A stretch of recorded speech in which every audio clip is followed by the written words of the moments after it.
Maxoutil.com, un max d'outils à prix mini, présente. Sud Radio, le journal des sports. À la une de l'actualité sportive ce matin, Louis de Kergorlé. L'ASM Clermont-Auvergne qui s'écroule dans les derniers instants de sa demi-finale face aux Sharks de Durban et rate la finale de la Challenge Cup pour un petit point. Et puis après la déception clermontoise hier, Toulouse de faire bonne figure aujourd'hui face aux Anglais des Harley Queens en demi-finale de Champions Cup.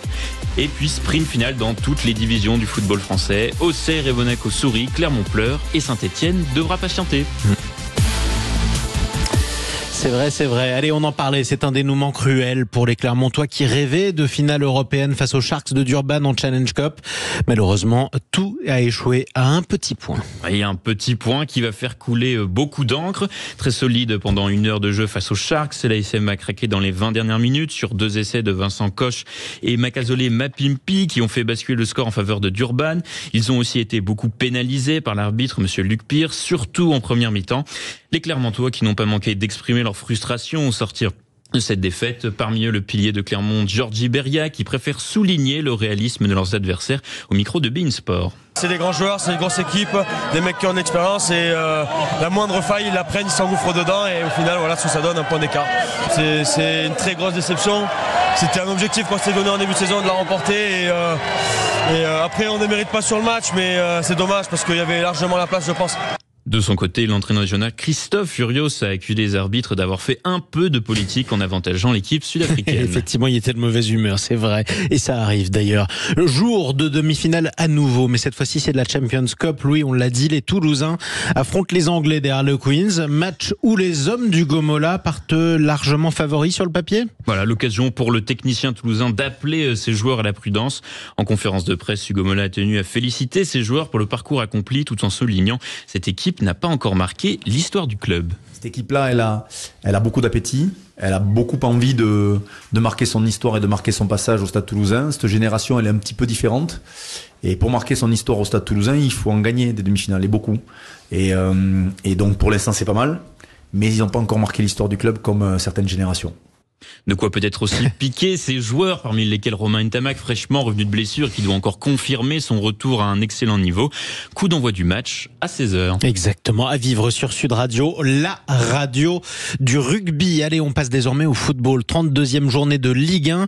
Après sa victoire 4-1 face à Clermont encore, Monaco s'assure sa place dans le top 4 du championnat. Une victoire convaincante face à des Clermontois qui ont cru quelques instants tenir le match en revenant au score à la demi-heure de jeu. C'était sans compter sur l'inévitable Wissam Ben Yedder, auteur d'un doublé. De son côté, Clermont retrouve la défaite et reste bon dernier du championnat.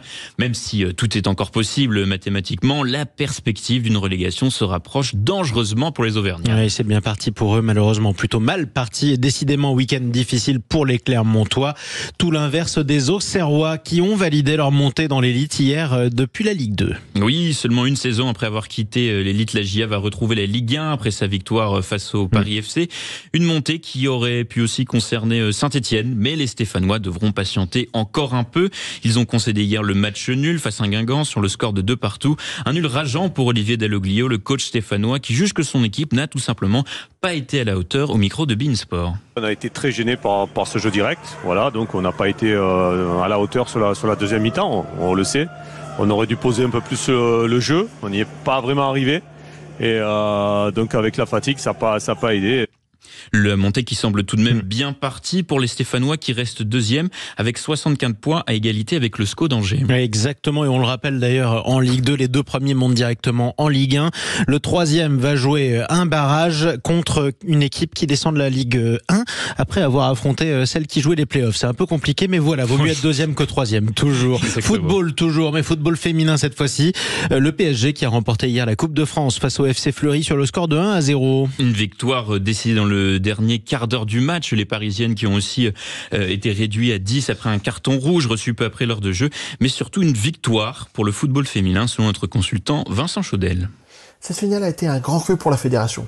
2 clubs franciliens jouant dans le stade de la Mosson à Montpellier devant 8000 spectateurs, soit 9 fois plus que la moyenne de la D1 Arkema. Dimanche dernier, le Parc des Princes accueillait la demi-finale retour de l'UEFA Champions League contre l'OL.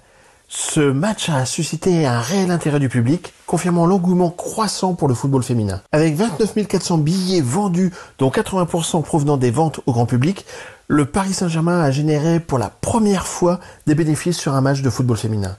Cette réussite illustre le potentiel de rentabilité associé au match exceptionnel. Ajoutant à ce constat toute l'agitation qu'il y a aux États-Unis autour du phénomène Caitlin Clark.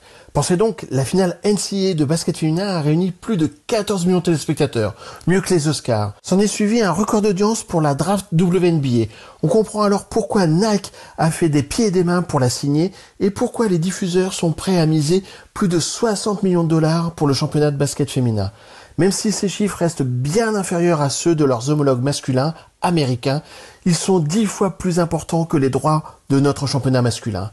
Autant dire que l'économie du sport féminin décolle enfin, et c'est très bien ainsi. Bon, effectivement, vous qui êtes supporter lyonnais, Louis de Kergorlé, vous regardez les matchs du football féminin, notamment l'OL, puisque c'est quand même la meilleure équipe d'Europe en termes de football féminin.